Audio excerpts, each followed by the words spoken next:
हमने rectangle add करना हो, लिस्ट, इमेज, तो इसी तरह हम काफी सारे एलिमेंट्स को ऐड कर सकते हैं। मैं सबसे पहले हेडर ऐड कर लेता हूं, अगेन इस पर राइट क्लिक करके फुटर ऐड कर लेता हूं। अब टॉप पे मेरे पास हेडर, बॉडी और फुटर, जिस पे मैं राइट क्लिक करूंगा मेरे पास उसका ऑप्शन आ जाएगा हेडर प्रॉपर्टीज, इस पर राइट क्लिक करूंगा बॉडी प्रॉपर्टीज, फुटर पर राइट क्लिक करूंगा तो फुटर प्रॉपर्टीज। अब यहां से जाकर मैं इंसर्ट कर लेता हूं टेक्स्ट बॉक्स। टेक्स्ट बॉक्स मैं किसके करवाना चाहता हूं, मैन्युफैक्चरर्स लिस्ट।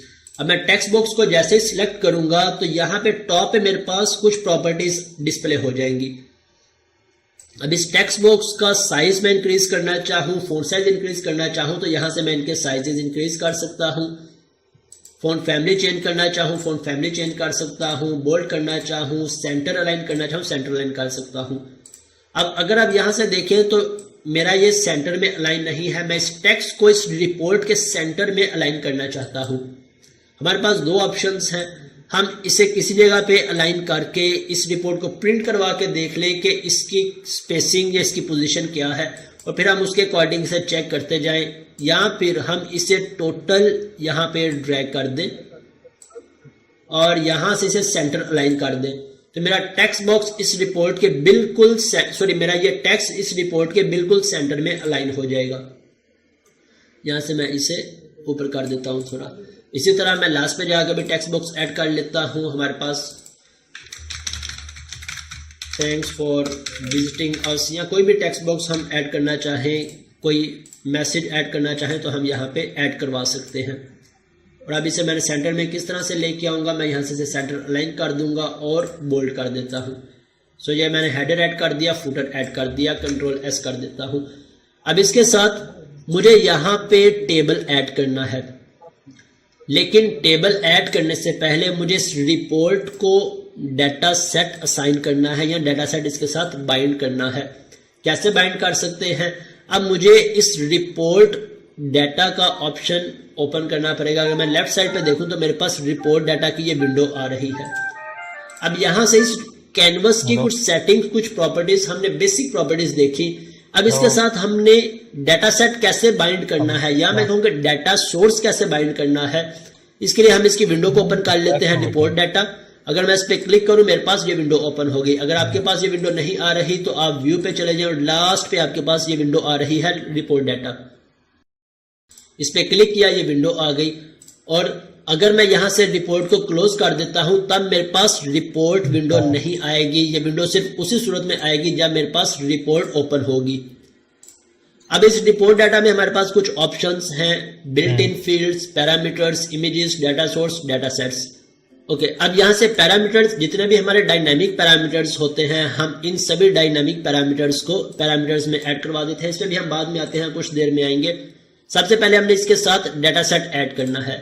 मैं डाटा सेट पे राइट क्लिक कर लूं या डाटा सोर्स पे राइट क्लिक कर लूं। मैं करता हूं डाटा सेट पे ऐड डाटा सेट, और यहां से आके हम डाटा सेट को असाइन करवा सकते हैं। क्या मैं इसका नेम रखूंगा, जो नेम हमने यहां से रखा होगा मैं प्रेफर करता हूं वही नेम को यूज किया करें। डीएस, हमारे यहां पे डाटा सेट का क्या नेम था, डीएस मैन्युफैक्चरर्स, डीएस मैन्युफैक्चरर्स। अब यहाँ पे डाटा सोर्स, जैसे मैं इसे एक्सपेंड करूंगा हमारे इस प्रोजेक्ट में जोन सा भी डाटा सोर्स होगा बाय डिफॉल्ट यहाँ पे ऐड हो जाएगा, डिस्प्ले हो जाएगा मेरे पास। अब अगर मेरे पास एक डाटा सोर्स है तो एक डाटा सोर्स डिस्प्ले हो गया, अगर मल्टीपल्स होंगे तो मेरे पास मल्टीपल डिस्प्ले हो जाएंगे। सो मुझे उनमें से जोन सा चूज करना है मैं उसे चूज कर लूंगा। अब इस डाटा सोर्स में, इस डाटा सेट में जितने भी टेबल्स होंगे वो सभी टेबल्स मेरे पास यहाँ पे डिस्प्ले हो जाएंगे।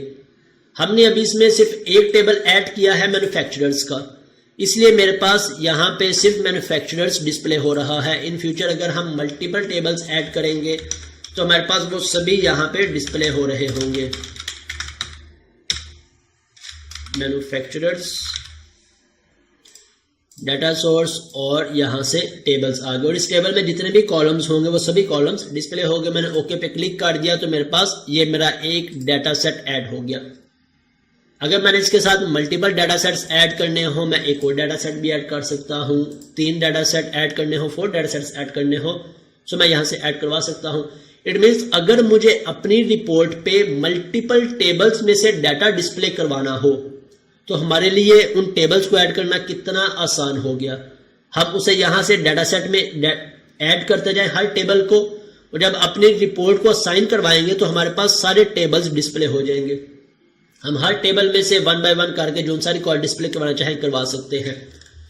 अब इस डाटा सेट को मैं यहाँ पे टेबल डिस्प्ले करवाना चाहता हूँ। मैंने इस पर राइट क्लिक किया, इंसर्ट और टेबल, मेरे पास टेबल डिस्प्ले हो गया। ये टेबल का बेसिक स्ट्रक्चर डिस्प्ले हो गया।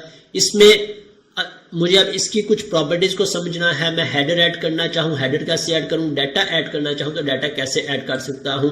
अगर मैं किसी सेल पे क्लिक करता हूँ तब मेरे पास कुछ डिफरेंट ऑप्शंस आ रहे हैं। मेरे पास रो और कॉलम को सिलेक्ट करने के ऑप्शंस आ रहे हैं, लेकिन अगर मैं इस पूरे को सिलेक्ट करूंगा तब मेरे पास ड्रैग एंड ड्रॉप का ऑप्शन आ रहा है, राइट।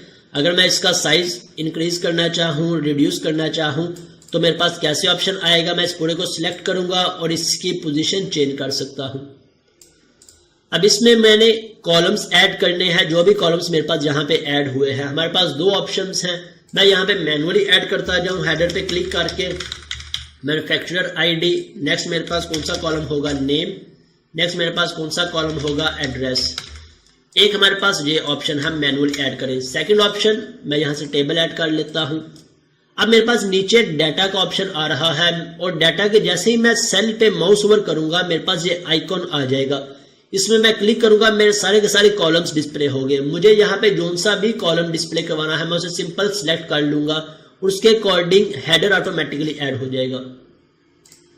Name, address. अब मेरे पास फर्दर कॉलम नहीं है, मैं कैसे ऐड करूं। मैं किसी कॉलम को सिलेक्ट करके इस पर राइट क्लिक करूंगा, मेरे पास ऑप्शंस आ गए। मैंने इंसर्ट कॉलम लेफ्ट करना है या राइट करना है या इसे डिलीट करना है। मैं इसके राइट पे ऐड करता हूं, राइट, अगेन इस पे क्लिक किया और फिर यहां से सिटी। तो इस तरह हमने जितने भी कॉलम्स डिस्प्ले करवाने हो हम इसमें कॉलम्स को ऐड करवा सकते हैं। अगर मैन्युफैक्चरर के बाद मुझे कोई कॉलम इंसर्ट करवाना है तो यहाँ से कॉलम इंसर्ट करवा लिया, और स्टेट डिस्प्ले करवाना चाहता हूँ मैं Ctrl+Z कर देता हूँ। तो इस तरह हम इसमें कॉलम्स को आसानी से ऐड करवा सकते हैं। अब मुझे इस हेडिंग का कलर चेंज करना है, तो मैं यहां से इस पूरी की पूरी रो को सिलेक्ट करूंगा और मेरे पास यहाँ पे ऑप्शंस आ रहे हैं। मैं इसका साइज इंक्रीज करना चाहूँ, इस हेडर का मैंने साइज इंक्रीज कर दिया। इसके फैमिली चेंज करना चाहूँ या कलर चेंज करना चाहूँ, बैकग्राउंड कलर, तो ये मेरे पास छोटी सी विंडो आ रही है बैकग्राउंड कलर चेंज करने की। तो यहाँ से मैं जोन सा भी कलर चूज करूंगा, ओके पे क्लिक किया, मेरा वो बैकग्राउंड कलर इसे असाइन हो गया। मैं इसके साथ इसे बोल्ड कर देता हूं। तो ये हमने इसका बेसिक स्ट्रक्चर क्रिएट कर लिया, रिपोर्ट का और डाटा सेट का, और फिर टेबल भी ऐड कर दिया इसमें।